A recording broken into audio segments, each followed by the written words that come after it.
안녕하세요, 더월드입니다. 오늘도 파이 이야기 시작해 보도록 하겠습니다. 먼저 파이가 연말을 맞아서 진행 중인 이벤트가 있죠. 이와 관련해서 코어팀에서 공개한 공식 쇼츠 영상이 나왔는데요. 짧은 영상이기 때문에 제가 한글 더빙으로 전해드리도록 하겠습니다. 행복한 연말연시 되시길 바랍니다. 이번 연말 시즌을 맞아 파이 네트워크는 커머스 관련 앱들과 지역 파이 가맹점들이 각자의 홀리데이 테마 프로모션을 진행하고 비즈니스를 홍보할 수 있도록 파이페스트 파이어사이드 포럼 채널로 초대합니다. 파이오니어들은 이곳에서 상점들을 발견하고 자신의 쇼핑 경험을 함께 공유할 수 있습니다. 해당 채널에 참여한 분들은 파이 브랜드 굿즈를 받을 수 있는 추첨 이벤트에 자동으로 응모됩니다. 자세한 내용은 전체 이벤트 블로그 글을 확인해 주시길 바랍니다. 또한 파이 브라우저에서 즐길 수 있는 흥미로운 게임인 프루티파이의 홀리데이 디자인 업데이트도 함께 즐겨보시길 바랍니다. 플레이어는 과일을 떨어뜨려서 더 크고 더 희귀한 과일로 합쳐가며 게임을 즐길 수 있습니다. 축제 분위기에 맞춘 비주얼, 음악, 애니메이션으로 새롭게 단장되었습니다. 플레이어는 높은 점수를 노리면서 동시에 파이 유틸리티와도 자연스럽게 상호작용할 수 있습니다. 프루티파이는 게임 앱이 어떻게 파이코인으로 게임 루프 안에 직접 통합할 수 있는지 보여주는 아주 좋은 예시라고 할 수 있습니다. 예를 들면 파워업이나 파이 결제, 파이 광고 네트워크 등이 예시가 될 수 있겠고요. 게임은 파이가 전략적으로 투자해온 핵심 분야 중 하나입니다. 이는 게임이 파이의 글로벌 소셜 네트워크 안에서 특히 잘 성장할 수 있기 때문입니다. 암호화폐를 사용할 수 있고 검증된 인간 사용자로 구성된 대규모 커뮤니티가 참여와 거래를 할 준비가 되어 있으며 게임 앱과 개발자 그리고 비즈니스를 대규모로 지원할 수 있는 그런 도구를 갖춘 생태계가 이미 구축이 되어 있습니다. 지금 바로 frutify.painet.com에서 직접 게임을 플레이해 보시길 바랍니다. 이런 영상이 되겠고요. 그래서 파이 홈페이지에 직접 접속을 해보시면요. 이벤트 응모 방법이 자세히 소개가 되어지고 있습니다. 앱 개발자나 가맹점 운영자는요, 헐리데이 프로모션이나 할인, 이벤트를 직접 기획을 해서 파이어사이드의 파이페스트 포럼 채널에 참여를 해서 게시글 업로드를 하게 되면요, 유효한 게시글 한 건당 자동적으로 응모가 되는 그런 시스템이라고 보시면 되겠고, 이 중 총 100명을 무작위로 추첨을 해서 파이 로고가 들어간 티셔츠, 모자, 여러 굿즈를 제3자 배송업체를 통해서 제공을 하겠다, 이렇게 언급을 하고 있습니다. 그래서 파이 브라우저 들어가셔서요, 파이어사이드 접속하신 다음 채널로 가셔서 이 파이페스트를 고르시면 이렇게 파이앱 개발자나 파이코인을 받는 가맹점들이 여러 홍보글을 올리는 것을 볼 수 있습니다. 그래서 여러분들도 참여가 가능하시다면 한 번씩 확인해 보시길 바라겠습니다. 그리고 이번 영상에서는 캔니님이 잘 정리해주신 여러 정보글을 함께 살펴보도록 하겠습니다. 파이 커뮤니티에서 캔니님은 우리를 대신해서 해외 개발자들이나 메가모더, 글로벌 모더들 사이에서 실제로 오고 간 정보와 토론 내용을 잘 정리를 해서 커뮤니티에게 전달을 해주시는 분인데요. 이런 글들만 보더라도 현재 파이 커뮤니티 내부에서 어떤 중요 이야기들이 오고 가고 있는지, 또 어떤 논의들이 진행되고 있는지 우리가 훨씬 쉽고 빠르게 파악을 할 수 있기 때문에 한 번씩 봐주시면 상당히 도움이 되겠습니다. 네, 이 글은요, 시니어 채팅방에서 메가모드와 일반 파이오니어 사이에서 오고 간 대화인데요. 일단 일반 파이오니어가 이런 질문을 하게 됩니다. 만약 스텔라가 현재 프로토콜 24를 사용을 하고 있다면 왜 파이 블록체인은 아직도 메인넷에서 프로토콜 23은커녕 19 버전에서 운영이 되고 있는 건가요? 라는 질문이 있었고, 여기 대해서 메가모더는 이렇게 얘기를 합니다. 파이는 반드시 스텔라의 버전과 완전히 동일하게 동기화가 될 필요는 없습니다. 만약 파이 메인넷이 프로토콜 20을 넘어가게 되면 스마트 컨트랙트가 포함이 되는데 아직은 코어팀이 이를 허용하지 않는 것 같다, 이렇게 얘기를 하고 있고, 그 이유로는 현재 코어팀에서도 진행 중인 여러 작업들이 남아있기 때문일 것이다. 물론 이것은 본인의 개인적인 의견이다, 이렇게 덧붙인 것을 볼 수 있습니다. 사실 이 스마트 컨트랙트 이슈에 관련해서는 저 역시 많은 개발자들과 모더들에게 같은 질문을 계속 던지고 있는 상태인데요. 대부분 답변은 동일하게 돌아온 것을 확인할 수 있습니다.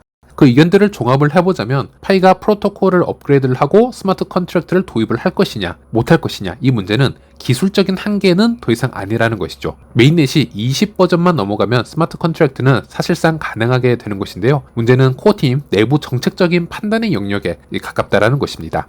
그리고 최근에 있었던 비공개 AMA나 최근 코어팀이 한국에 직접 와서 미드업을 했었죠. 당시 여러 질문이 있었는데 스마트 컨트랙트 가능성에 대해서 질문이 들어왔었습니다. 이 두 차례 모두 코어팀은 노코멘트로 답변을 한 것을 볼 수 있었습니다. 그래서 코어팀은 이 프로토콜 업그레이드 자체는 분명히 진행할 것이다 라고 인정을 했지만 유독 이 스마트 컨트랙트 도입에 대해서는 구체적인 언급을 계속해서 피하는 모습을 보여주었고요. 또 이 스마트 컨트랙트 관련해서 커뮤니티 개발자 렉스도 이런 의견을 공유한 것을 볼 수 있는데요. 현재 코어팀이 이 해당 기능을 차단해 둔 상태이고, 이는 스마트 컨트랙트 기능들이 어떤 방식으로 사용될지 코어팀에서 지금은 통제하고 싶어 하기 때문일 것이다. 이런 설명이고요. 예를 들어 토큰 생성의 자유를 허용을 하게 되면 엄청난 수의 스캠 토큰들이 쏟아져 나올 가능성이 상당히 높고, 상대적으로 합법적이고 정상적인 토큰은 그 중에서 소수에 그칠 수 있다는 점을 코어팀은 우려하고 있다는 것이죠. 그래서 코어팀은 그런 부분을 현재 덱스 테스팅 운영 등을 통해서 이런 문제점이나 잠재력을 확인해 가면서 하나둘씩 리스크를 정리해 나가는 그런 상황이지 않을까, 이렇게도 접근을 해볼 수 있겠습니다. 이번엔 조금 더 추가적인 자료도 살펴보겠습니다. 코어팀 멤버 셰리 오렌지와 이 개발자 간의 대화 내용이 되겠는데요. 프로토콜 버전에 대한 코어팀의 입장입니다. 현재로서는 새롭게 공유할 수 있는 구체적인 일정이나 타임라인은 없으며, 코어팀은 여전히 기술적인 부분과 배포 과정에서 고려해야 할 요소들을 검토 중이다 라고 합니다. 업데이트 내용은 미리 예고하기보다는 준비가 완료가 되었을 때 공식적으로 발표할 예정입니다. 이렇게 밝혔고요. 그리고 개발자 생성 토큰에 관한 이야기도 있었는데요. 테스트넷에서 메인넷으로 토큰을 이전하는 구체적인 일정 역시 아직 공유를 할 수 없으며, 이 부분은 특히 안정성이나 표준화 그리고 전체 생태계와의 조화 측면에서 여전히 활발한 논의와 작업이 진행 중인 영역이다. 이렇게 설명을 하고 있습니다. 또한 추측성 발언이나 향후 변경될 수 있는 날짜를 섣불리 언급하고 싶지 않으며, 해당 기능들이 준비되거나 출시가 임박했을 경우 코어팀이 공식 채널을 통해 명확하게 공지하겠다. 이렇게 언급을 했습니다. 그래서 이런 코어팀의 답변을 보더라도 역시나 코어팀다운 스탠스였다, 이렇게 볼 수 있겠습니다. 코어팀은 항상 구체적인 타임라인을 커뮤니티에게 미리 공유를 하지 않기 때문에 이제 그런 답변 중 하나였다고 보시면 되겠고요.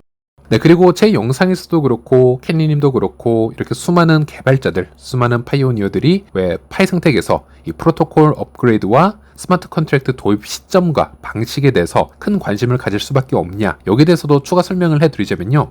그 이후로는 이 스마트 컨트랙트가 파이 생태계에 도입이 되면 블록체인이 단순히 자산 전송 네트워크를 뛰어넘어서 하나의 플랫폼으로 진화를 할 수 있기 때문이지 않을까, 이렇게 말씀드릴 수 있겠고요. 스마트 컨트랙트로 인해서 훨씬 더 복잡한 금융 상품들이 쉽고 투명하게 만들어질 수 있고요. 이는 곧 새로운 자금이 파이 생태계로 유입이 될 수 있는 명확한 이유가 생긴다, 이렇게도 말씀드릴 수 있겠습니다. 당연히 우리가 보고 있는 지금 단순한 게임 생태계, NFT 생태계, 현재의 한계를 뛰어넘어서 더 크고 복잡한 부분까지 확장될 수 있을 것이고요. 또 우리가 봐왔던 모든 파이 앱들, 지금은 다 단순한 기능에 멈춰 있는데, 이제 이런 레벨에서 탈피를 해서 더 훨씬 복잡한 계약을 투명하게 보여줄 수 있을 것으로 그렇게 예상이 됩니다.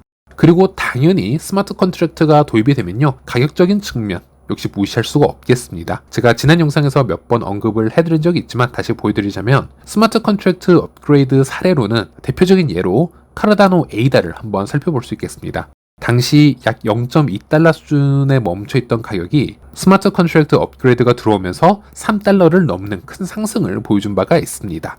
다만 블록체인에 스마트 컨트랙트가 출시되었다고 해서 그 하나의 호재만으로 이렇게 무조건 즉각적인 급등을 기대하는 것은 현실적으로 어려울 수도 있습니다. 이것은 시장 분위기 역시 매우 중요한 역할을 하기 때문에, 또 에이다는 그 시기를 보게 되면 이 불장 사이클과도 잘 맞아 들어간 케이스라고 보시면 되겠습니다. 만약 약세장에 스마트 컨트랙트가 출시된 한 예를 제가 가져와 보자면요, 스텔라가 되겠는데요. 스텔라는 2024년 2월에 이 소로반이라는 스마트 컨트랙트를 출시를 하게 되었습니다. 하지만 그 당시에는 시장에서 큰 반응이 없었습니다. 하지만 약 8개월 뒤에 본격적인 불장이 시작이 되면서 스텔라는 무려 600%에 달하는 매우 큰 상승을 가져오게 되었습니다. 그래서 블록체인에 스마트 컨트랙트가 도입이 된다고 해서 바로 가격이 크게 폭발하는 것은 아니지만, 자금이 유입이 될 시점에는 이렇게 스마트 컨트랙트를 도입한 프로젝트들이 더 큰 관심을 얻고 가격을 크게 상승을 가져갈 가능성이 있다는 점, 그런 부분을 예시를 통해서 우리가 알 수 있었습니다.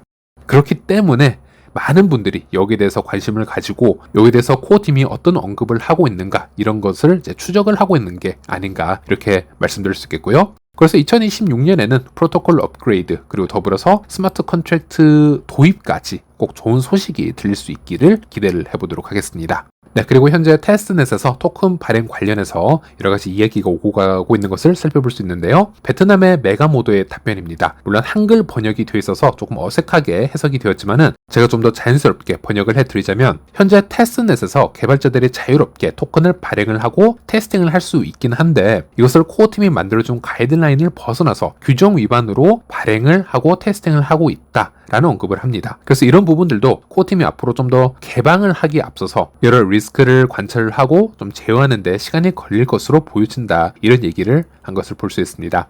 즉 덱스가 오픈이 되면요 너무나도 많은 스캠 코인이 쏟아져 나오게 될 것이고요. 이것이 파이 생태계에 어떤 혼란을 야기할지는 코어팀에서 매우 신중하게 접근하고 있다는 얘기가 되겠습니다.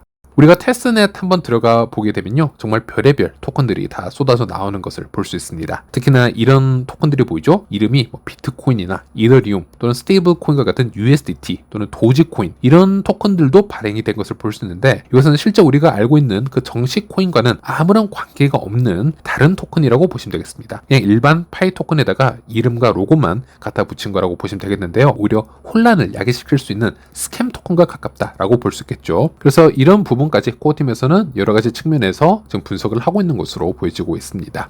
그리고 최근에 이 메가모드를 통해서 GCB가 다시 언급된 것을 확인할 수 있고요. 이 메가모드는 이렇게 얘기를 합니다. 이 GCB 논쟁은 이제 끝을 내자 파이 네트워크는 GCB를 지지하지 않으며 앞으로도 결코 지지하지 않을 것이다. GCB는 비현실적이고 프로젝트 미션에도 전혀 도움이 되지 않습니다. 이렇게 얘기한 것을 볼 수 있고, 여기에 대해서 최근 많은 분들이 X에서도 그렇지만은 질문을 많이 하십니다. 왜 그러면 코어팀이 GCB에 대해서 입장을 명확하게 밝히지 않느냐라고 물으시지만 코어팀이 몇 차례 GCB는 이미 잘못된 개념이다 라고 충분히 설명을 해 주었습니다. 이미지를 보시는 것처럼 코어팀에서 커뮤니티 담당인 아이해잼 같은 경우는 이렇게 얘기를 했습니다. 현 시점에서 파이오니어들은 파이 가격에 대해 각자 완전한 자율권을 가지고 있다. 하지만 누구도 파이의 가치를 모든 파이오니어가 따라야 할 글로벌 합의 가치로 선언할 수는 없다 라고 얘기를 하고 있고, 어떤 개인이나 단체도 모든 사람을 대신해서 가치를 결정할 수는 없다, 불가능하다 라는 점을 얘기를 하고 있습니다. 그리고 다른 글에 코어팀의 글을 보면요, 파이의 가치는 사람들이 재화와 서비스와 교환해 나가면서 시간이 지나감에 따라 자연스럽게 형성되고 진화해 나갈 것이다. 여러분, 파이의 가치를 마음대로 정해놓고 그것을 다른 사람들이 따라야 할 글로벌 합의 가치인 것처럼 포장하는 행동을 이제 멈춰달라 라고 얘기를 합니다. 파이의 가치는 시간이 지나면서 자연스럽게 형성되고 발전될 것입니다. 그게 전부입니다. 거래가 이루어지는 과정에서 파이오니어들은 해당 시점에 재화와 서비스가 자신들에게 파이 기준으로 얼마의 가치가 있는지를 직접 스스로 결정할 수 있습니다. 경우에 따라서는 협상을 통해 거래를 위한 합의에 도달할 수도 있겠죠. 하지만 그 누구도 파이의 가치를 정해놓고 다른 사람들에게 그 가치를 강요할 수는 없습니다. 만약 파이오니어가 자신이 사고 팔고자 하는 제어와 서비스의 파이 가치에 따라 동의하지 않는다면 그 거래를 굳이 할 필요가 없습니다. 다른 곳에서 거래를 하시면 됩니다. 서로 다른 수많은 가치들이 진짜 글로벌 합의 가치라고 주장되고 있다는 사실 자체가 이 개념이 얼마나 터무니없는지를 잘 보여주고 있습니다. 미래에 가능성 있는 가치에 대해서 논의하는 것까지는 괜찮습니다. 하지만 다른 사람들을 대신해서 가치를 결정하는 행위는 전혀 멋진 일이 아닙니다.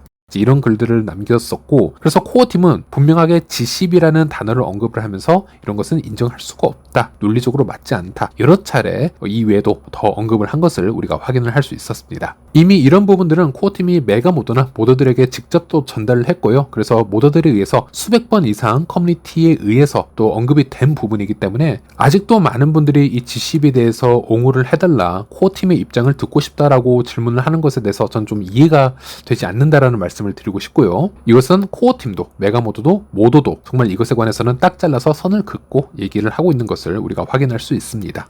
어쨌든 해외, 국내 포함해서 이 GCB 이슈는 지속해서 발생하고 있다, 이렇게 보시면 되겠고요. 네, 그리고 한 모드는 파이 가격이 크게 하락하는 것에 대해서 이렇게 설명한 것을 볼 수 있습니다. 코어팀은 현재 거래소에서 형성되고 있는 파이 가격에 개입을 하거나 막으려 하지 않을 것이라고 개인적으로 생각을 하고 있습니다. 이미 파이 코인을 팔고 있는 사람들이 존재하고 이 과정에서 자연스럽게 공급이 형성되고 있기 때문입니다. 처음부터 이런 일은 예상했던 부분이고, 이건 과거에 GATW와 같은 지갑에서 벌어졌던, 즉 스캠 지갑에서 나오는 대량의 매도 같은 부분이 더 가격 하락에 큰 영향을 미친다라고 봐야 할 것 같습니다. 이미 이 지갑에서 여러 거래소로 파이코인이 흘러 들어갔고 거의 40만 가까운 파이코인이 실제로 이동을 해서 매도까지 진행이 된 상태입니다. 라고 해서 이제 관련 지갑 주소를 공유를 해주기도 했는데요. 그래서 저도 이 지갑 주소 한번 분석을 해 보았습니다.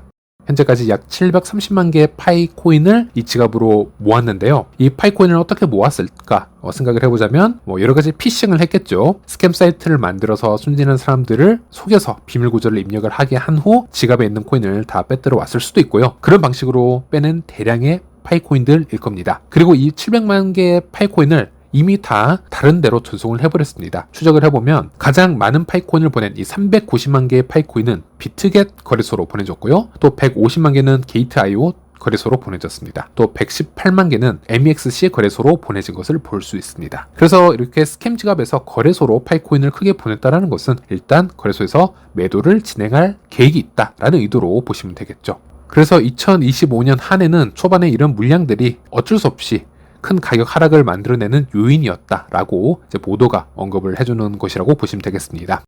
어쨌든 올해 한 해는 결과론적으로 분석을 하는 것이지만 여러 고래 채굴자들도 있었고요. 그리고 정말 많은 순진한 분들이 있으셨기 때문에 이런 커뮤니티에서는 그만큼 초기 스캠으로 인해서 파일을 뺏기는 분들이 정말 많았습니다. 그로 인해서 대량 매도가 스캔 지갑에서 나올 수 있는 구조였기 때문에 올해 한 해는 이것을 소화하는 과정이 어쩔 수 없이 필요했던 것 같다. 이렇게 우리가 분석을 해볼 수 있겠고, 어쨌든 현재는 다행히 파이가 더 이상 크게 가격이 하락을 하고 있지는 않습니다. 현재까지는 그렇습니다. 그리고 파이뿐만이 아니라 거의 모든 알트들이 현재는 점점 과매도 상태에 도달해 있기 때문에 제 개인적인 바람으로는 현재 파이도 그렇고 모든 알트 시장이 지금 바닥 구간에 도달을 했기를 지금 바라보고 있고요. 내년 2026년에는 전체적으로 이 시장과 그리고 파이도 회복을 할 수 있는 그런 상황들이 연출이 되었으면 하는 바람이 있습니다. 네, 일단 캔니님 정보가 상당히 많은데요. 제가 하나씩 읽어가면서 제 생각을 덧붙여 드리고는 있는데 생각보다 글이 많아서 영상도 좀 길어진 느낌이 있습니다. 미처 다 끝내지는 못하겠고요. 다음 기회에 제가 다시 다른 정보 공유를 해드리도록 하겠습니다. 이번 영상도 끝까지 시청해주셔서 감사드리면서 영상 마치도록 하겠습니다.